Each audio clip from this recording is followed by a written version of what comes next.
Information comes to you throughout your life. You know, the fascinating thing about it is that cannabis is not new. Cannabis is old. This is a plant that's called weed because it grows like a weed. How do we get the product to people who need it while at the same time avoiding some of those other issues? Amendment 2 provides an immunity from what would otherwise be the unlawful possession of a controlled substance. In Florida, marijuana is still a controlled substance. So this provides an exception to people who have one of the qualifying debilitating conditions that would then allow them to get on the registry of medical marijuana patients. A qualifying patient has the right to possess marijuana as it's defined in the criminal statute. So it incorporates by reference the criminal statute, which talks about the possession of a growing plant, the seeds and the derivatives thereof. The way it works is they've got the doctor. The doctor has to be specifically qualified to participate in recommending any kind of medical marijuana. You got the qualifying patient. That patient has to have been established to have been suffering from one of those debilitating conditions. You've got the caregiver, obviously for people that need someone to help them out. And then you got the medical marijuana treatment center, which theoretically is the location where you get the different derivatives. So those are basically the four entities that are addressed in Amendment 2. These high school boys and girls are having a hop at the local soda fountain. Innocently they dance, innocent of a new and deadly menace lurking behind closed doors. Medical cannabis has all of this negative story about it, or I should say marijuana had the negative story. Although if you go back in time, you see it was always considered as a medication since ancient Ayurvedic medicine. Even in Chinese, they found it in a mummy that's 2,000 years old, appeared to be a shaman from China, and in his medicine pouch he had cannabis seeds, and clearly they were aware of the medicinal properties of cannabis. It was an accepted practice of American medicine until it was stricken from the pharmacopoeia in 1942. 2 Bayer tablets bring all the pain relief power your headache can use. It started with the big pharma at the time, Bayer, realizing that they could distill opiates that were water soluble into an injectable form. And because opium is not able to be produced in the climate of North America, it would have to be imported. So they could mark it up. They didn't know what to do with the cannabinoids because number one, it grew everywhere. And number two, it was not water-based, it's oil-based. And they couldn't figure out how to engineer something to be injectable that was oil-based. This whole system. The other factor of prohibition at the time was William Randolph Hearst. And William Randolph Hearst was the newspaper baron, but he also had timber interests. The sister plant of cannabis is hemp. 6 acres of hemp in 6 months can produce as much paper pulp as 40 acres of timber in 20 years. Of course, Hearst was a timber baron. He saw the potential for hemp cutting into his bottom line. Perhaps the most dominant part of the prohibition is a gentleman by the name of Anslinger. Anslinger was the commissioner of the Federal Bureau of Prohibition during the prohibition of alcohol. When the Volstead Act was repealed in 1933, he had a federal bureaucracy of 1,200 agents with nothing to do. He wanted to keep his job, so he teamed up with the pharmaceutical interests and the corporate interests of the time and started pushing forward with the devil weed. The first piece of federal legislation that led us to prohibition, the Marijuana Tax Act of 1937, when it was working its way through the Congress, it was known as the Anslinger Act. In the 1970s, President Nixon, when they created the Controlled Substances Act, appointed the Schaefer Commission to study whether or not cannabis and other drugs should be included on the controlled substances list. I would propose that anyone in possession of 1 kilogram or less of dried natural plant materials would be presumed to have this supply for personal use and would be guilty of no crime. Nixon chose to ignore the recommendation of the Schaefer Commission. I shall continue to oppose efforts to legalize marijuana. That said that cannabis should be legal and is medicinal. 70 to 80% of all of the drugs we use now were derived from plants. My ancestors as pharmacologists and physicians were the shamans. How they discovered these things wandering through the jungles and woods and then transmit it onto each generation is a remarkable thing. Everyone says, oh, medical marijuana can make you crazy, can make you paranoid. Well, it depends how much THC there is. And if you just modulate with the CBD, the benefits outweigh the risks. And that's the story of medicine. That's why we have two serpents, and that poisons at the right doses are medicines. A medicine at the wrong dose is poison. Cannabis is a very complex plant. Hopefully, in 6 months, we'll be able to go ahead with the first clinical study at USF. There is no risk if you go through all of the legal procedures. It's only risky if you try to cut corners, and you can't. There's 3 levels of bureaucracy that can all be handled. It's just slow. The FDA, DEA, and the local investigational review board. So there's no risk. The one risk you might have is that there are some people who think it's devil's weed, and they may send you nasty notes. But this is what happens, that, I'm going to work with cannabis as a medicine. In general, we're miseducated about drugs, but the bulk of the people are becoming more educated about these things. Education is the key to everything. I mean, the more we learn about how the body works, how substances from the environment interact with the body to produce certain effects, we can start changing our lifestyle. First of all, no one knows anything about endocannabinoids in medical school, and we have to start teaching people about that. They know a bit about the endorphins that's mentioned in passing. There's only 1 semester of pharmacology in medical school. There should be at least every year you have some pharmacology throughout medical school. The pharmaceutical giants, the people who develop drugs, it's very expensive to get a drug on the market. They're looking at various ways to manipulate the endocannabinoid system with drugs. It's going to be impossible to replicate what the plant material will do. And there's all kinds of synthetic THC that's being made, and it's easy to make, and sprayed onto some herb and sold, and causes tremendous toxicities. And that's the danger of just getting materials that have not been quality controlled. Cannabis, I think, should be allowed, but it should be tightly regulated, and the quality control. No pesticides, herbicides. Right now, if you get underground cannabis for the recreational source or medical source, you have no idea how it was raised. You have no idea how much fungicides they used, pesticides. The difference between medical and recreational cannabis is that in medical cannabis, the formulations are much more careful. The detailing of the components is more careful and consistent. The future is going to be understanding how these entourage of cannabinoids are beneficial, much more beneficial than just a single compound from the plant. I've always been interested in marijuana because of all the lies and everything that they've been telling about it. I never did let the government tell me what was good for me and what wasn't good for me. For my cancer, my stage 4 lung cancer, I won't take their medicine. Their medicine's not natural. Marijuana is natural. It has no harm. No one's ever died from marijuana. We have an opioid crisis going on right now. I got opiates at home, liquid opiates, I got morphine, I got all this stuff. They'll give you that stuff, you can kill yourself on it.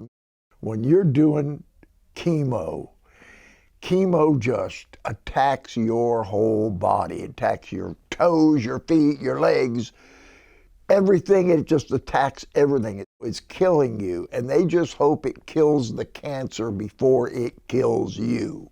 The marijuana makes it tolerable. Without the marijuana, I might not have gone through it. And you see the sign right here, I got it up here. I might not have gone through the chemo and the radiation without the marijuana, because it's really, plus it allowed me to attack the cancer through my own body, where opioids just take the pain away and that's the end of it. Just don't work that way. I smoked cigarettes, I drank, I did cocaine, And what other drugs did I do? I did just about every damn kind of drug you could think of, okay? When I wanted to quit, I tried, and I tried, and I tried. I tried it. Cocaine had me, cigarettes had me, alcohol had me, they all had me. So I decided one day, you gotta do something. And my willpower was not working. So I decided that the least of these drugs, the least harmful to me would be the marijuana. So I decided to smoke a joint when I had an urge, to drink when I had an urge, to smoke a cigarette when I had an urge, to do cocaine when I had all those urges. I would smoke a joint. I did it, and it worked. It worked. I did not want, it was fine with me. I smoked my joint. I didn't want the other stuff. And it really made it easy for me to quit all those things that had me by the neck. It worked for me, and it will work for a lot of people. I want to juice it just like you do carrots, broccoli, fruit, just whatever you juice, it's fresh, it comes right off the plant. So I want to do the same thing with marijuana. And it's helped me, it's done me pretty good. Because I'm 77 and I'm healthy. A growing plant, to able to juice it, is illegal in the state of Florida. It shouldn't be, and it really isn't, because the Constitution says I can possess a plant growing or not, and the seeds thereof. I mean, it says it. It's the Constitution. It's paramount law. I don't think they understand the place of the Constitution as to their power when they're passing legislation and making rules. If it's healthy for them, why in the hell is the government telling you can't do it? They have these preconceived notions. They don't care what the public thinks, and they're going to do what they want to do until someone like me comes along and forces them to do something else. And I'm going to fight them the rest of my life.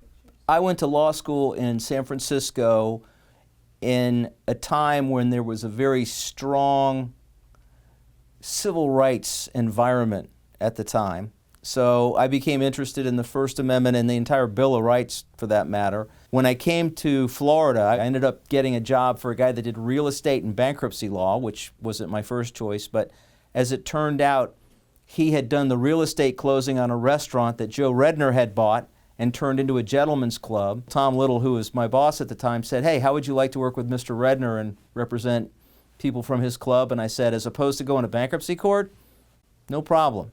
What the citizens of Florida voted on was the right for people suffering from debilitating conditions to consume medical marijuana in all its forms. There was no limitation in the ballot summary that said, we're going to let you do oil and vape and some other derivative and some other concoction. It didn't say that. It said medical marijuana. One of Tampa's most well-known strip club owners just won his first legal battle against the Florida Department of Health. Joe Redner is suing for the right to grow his own marijuana plants. Well, this lawsuit was originally filed in mid-2017 in Hillsborough County. The Department of Health actually filed a motion to have it removed to Tallahassee, to transfer the venue to Tallahassee because that's where their headquarters are. And then they filed a motion to dismiss, and then they filed an amended motion to dismiss saying that we had no cause of action, basically the equivalent saying you have no case, what are you doing here? I myself was cynical about the whole concept of medical marijuana, thinking, yeah, right, it's just a subterfuge so people can get high. Since I've been involved in Mr. Redner's case and learned more about the issue, I've come to the conclusion that it's a really wonderful miracle drug for a lot of different maladies. It really helps a lot of people that are suffering in ways that are unparalleled by any other kind of a pharmaceutical. We believe everything in that record from those transcripts is entirely irrelevant, given that there's no constitutional right for individuals to grow their own marijuana in Florida. And we said, that's fine, but the definition says that Mr. Redner can possess a growing plant. So just because there are terms that allow the treatment center a certain list of rights doesn't limit Mr. Redner's rights. All of those can be read in harmony. There's no aspect of Amendment 2 that zeroes out any of the other rights of the other entities, and the judge agreed with us. If you hold that individual medical users have immunity to grow their own marijuana, Ironically, you may ultimately cause the entire medical marijuana constitutional amendment, Amendment 2, Article 10, Section 29, to be nullified and stricken from the Constitution. Litigation is litigation. I mean, you know, if A sues B over any number of different civil matters, you got to expect some kind of gamesmanship in the litigation. But when you're dealing with something as important as people's health, it's been a great surprise and disappointment to me to see such opposition to what clearly is a valuable medicine that could eliminate the suffering of so many Florida citizens. This is not the final stop of this case.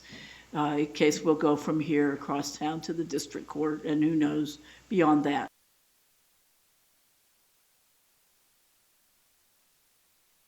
My name is Dr. Barry Gordon. I'm a retired emergency medicine specialist, now specializing in medical cannabis. Any doctor in the state can participate in the medical cannabis program. All you have to do is take a 2-hour class, and every doctor in the state is allowed to participate. Unfortunately, too many doctors aren't, but I think the program that we have in Florida right now is working. What we want to do here at our clinic is be an example to all of how to do this appropriately with the appropriate amount of education and integrity. And you know, we base our practice on a threefold tenets of patient care, education, and advocacy. So what we did was, you know, we kind of set it up like an emergency medicine atmosphere, because we have people in the front that have the patients registered and signed in. They get the history for me, then I go in and do the physical exam and the teaching, and then we have other clinical teachers that come in afterwards. So this would be your typical examining room. And as you can see, we have a pretty good amount of show and tell here for the patients, especially for those patients that have never seen cannabis in their life. Of course, they're usually expecting to see a plant, green matter, flower, weed. But of course, in Florida, we don't have those products as of yet. I don't think that the state legislature really ever got past the vision of what the recreational market was. What we have every day are patients coming in looking for relief. So many of our patients that have wanted to be drug-free for their entire lives, they've grown up with the cocaine, the methamphetamine, the heroin. Cannabis, unfortunately, has been grouped in with those for so many years. It's still a federal Schedule I designated product. There's no accepted medical use or reason to even do research. But literally, those are the patients that are coming in carrying the satchel of pills. But to them, they're not drugs, right? Because they've been prescribed by their doctor. And to me, that's a failure of the healthcare system of today towards that patient, that a plant-based product that may be beneficial to them has been grouped in with the dangerous drugs. They want a product that they know exactly what they're getting, and I think there's reasons to bring people off the black market, off the street, into an appropriate legal medical cannabis program. These are educational issues that, once again, I think once people understand the difference between medicinal cannabis and recreational cannabis, that it helps with a lot of those perceptions. My name is Patrick DeLuca. I'm the Chief Executive Officer of the Compassionate Cannabis Clinic. My beginning in medical cannabis was November the 9th of 2016. The day after Amendment 2 passed, I called Dr. Gordon. I told him Amendment 2 passed with a 71.2% majority. His response to me was, 71.2% of people can't agree on anything. And he said, what do you propose? And I said, I think we should start a clinic. This is a practice of medicine with debilitated and chronically ill people that have tried everything and have not received the quality of life improvements or symptomatic improvements that they expect and deserve. People need to know that this might not be for everybody. We don't actively promote what we do. We're not advertising anywhere. 70% of our new patients come to us as referrals from other doctors that cannot practice this medicine. Our average patient age is 54 and a half years old. We see older people. I can't tell you in this practice how many people have come to us deathly afraid of cannabis, that come from that era of prohibition, that were told it was a gateway drug, that it was dangerous, that it would, lead you to a life of nothingness if you even took one hit off of a joint. 85% of our patients say that their friends and family members have noticed a positive difference in them. 80% of our patients report the elimination of one or more prescription medications since beginning cannabis therapy. And they come in here and they tell us how much it has changed their lives. Their spouses come in and they thank us for what we do because we've saved their marriage or we've given their husband or wife back to them. A dispensary is a location where patients can come and legally obtain cannabis products. Surterra is a vertically integrated company, so that means from seed to sale, we are the ones involved in the cultivation, harvesting, processing, and then finally the sale or dispensation of the products. So banking has been an issue for many dispensaries around the country, being that this is legal on a state basis, but our banks are federally regulated. We try at every step of the way to dispel the stigma of medical cannabis in this country. The aesthetic and vibe of our store really gives off a very home-like and welcoming feel so that people don't feel that when they come into a dispensary they're doing something that's wrong. Cannabis is not a one-size-fits-all medication. Every patient is unique, and the physicians are the gatekeepers of this process. So the physicians have a lot of insight into the patient's medical history and which one of our products may be more therapeutic for them. My name's Teresa Miller. I'm a substance abuse prevention advocacy person. I try to help people better understand the dangers of misusing and abusing drugs, from marijuana to prescription drugs to alcohol. Amendment 2 implied that it was a medicine, and it's not a medicine and doesn't have those approvals. So many people thought they were voting for a prescription or something that was FDA approved. They had really no idea that they were just voting for basically a bag of pot to have a label medical on it.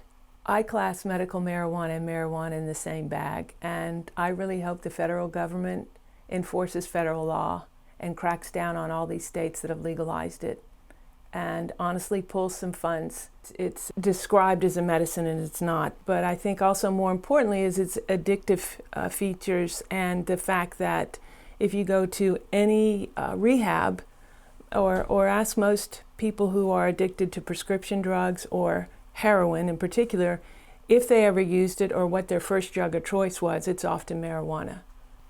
Most of the medical marijuana throughout the nation contains THC. The CBD oils, how do they really know it just has CBD in it?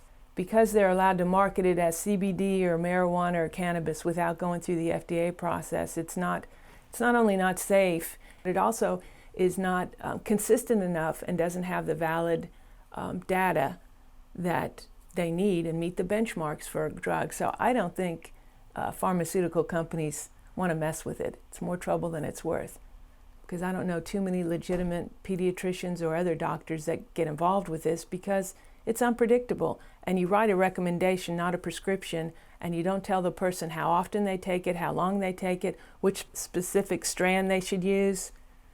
I certainly would never give that to my child. Money talks, and certainly a lot of marijuana, big marijuana as they call it, is influencing a lot of people in our state. I just really want to say I'm very compassionate about people who are in pain and have sicknesses, and I can completely understand that they, for a lot of these sicknesses and all, want to find something to help their loved one. But it really saddens me to think that people are turning toward marijuana and have been given this false hope that it's a miracle drug. My name is David Berger. I am a board-certified pediatrician. My practice is called Holistic Pediatrics and Family Care. I had to learn on my own how to dose herbs for children based upon body weight or based upon conditions. When we talk to families, when we're dealing with kids, when we talk to patients, we're talking more about how to introduce the different strains, how to introduce the dosing. There are what are called sativa plants, which are more stimulating, uplifting, and energetic. And then there are indica plants, which are more calming, relaxing, and sedating. And then there are also hybrids, which are cross-pollinated plants that will have some attributes of each. There are two main active ingredients in cannabis. The cannabinoids are the chemicals. The main one that most people are familiar with is THC, what causes the euphoric high when people use it recreationally. The other main cannabinoid is called CBD. specifically more being used for seizures, for children in particular.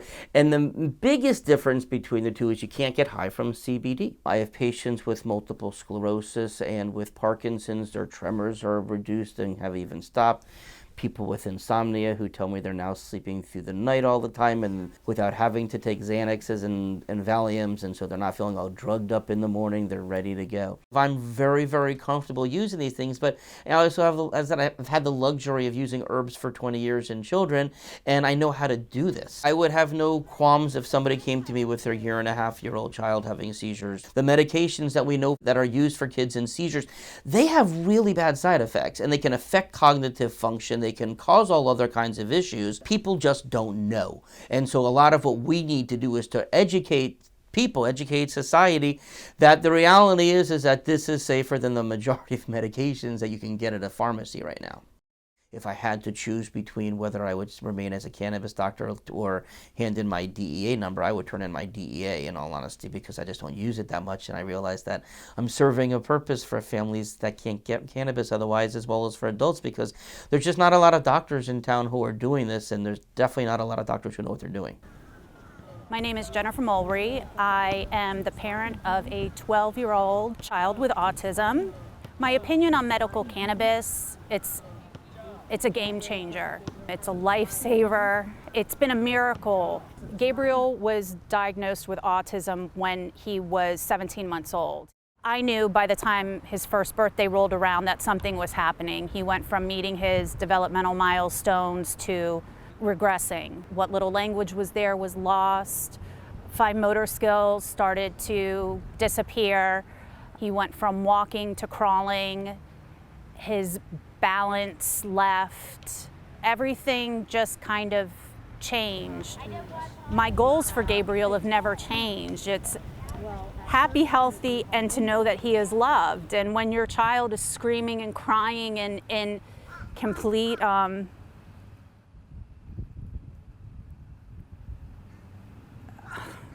it's horrible. It was horrible.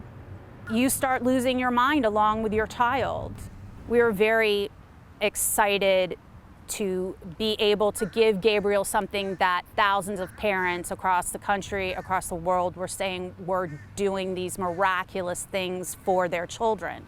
We start giving Gabriel CBD, and I thought I was losing my mind, but Gabriel became worse. And so that's where our story with medical cannabis is a little different. Gabriel cannot tolerate CBD.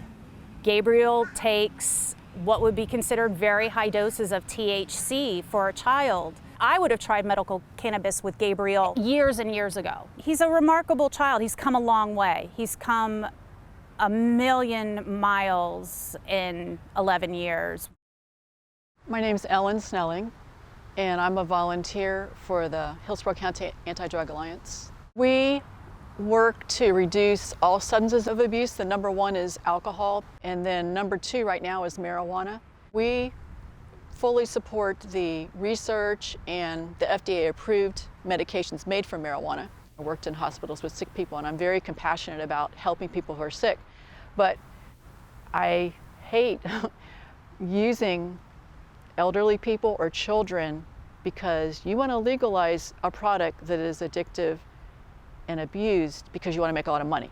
I'm not like a zealot, or I'm not like ultra conservative and trying to keep people from getting their medication, but I think you just have to look at both sides and see that there are people who have been negatively impacted by marijuana. It isn't a completely harmless substance. The FDA takes a really long time to approve everything, but that's kind of their checks and balances. They're trying to make sure they approve it for safety and that it works.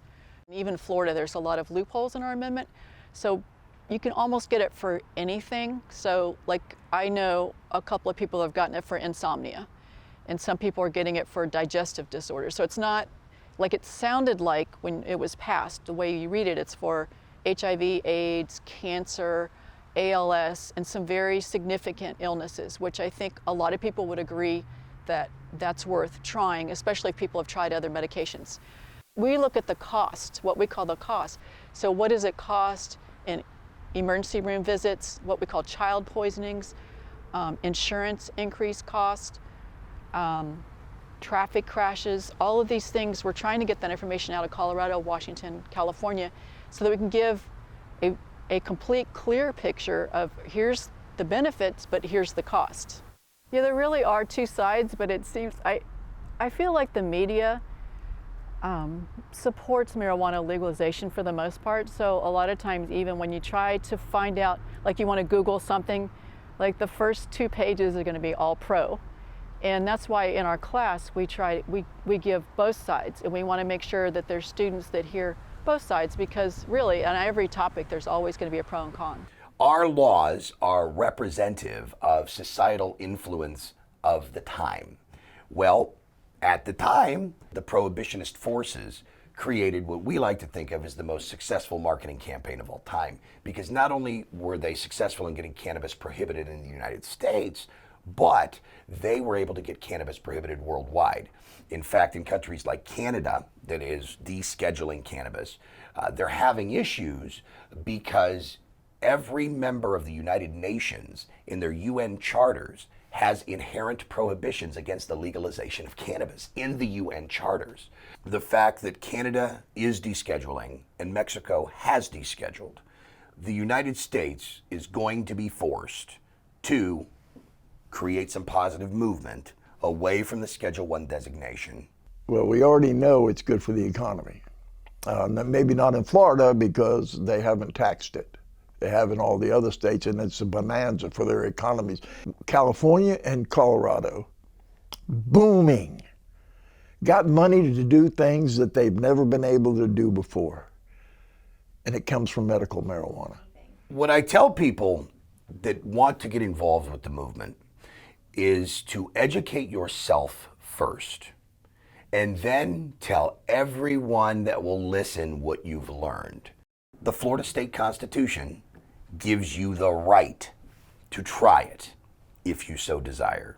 There are still, 29% of people in Florida that didn't vote for this, and they have their varying reasons, whether it be their holdovers from prohibition, whether it be they have financial interest to keep the prohibition continuing, or whether it's just plain ignorance. The cat's out of the bag, and the 29%ers are not going to be able to shove it back in. The more people that are touched positively and are educated properly on this plant-based therapy, the more the bricks of prohibition will come down.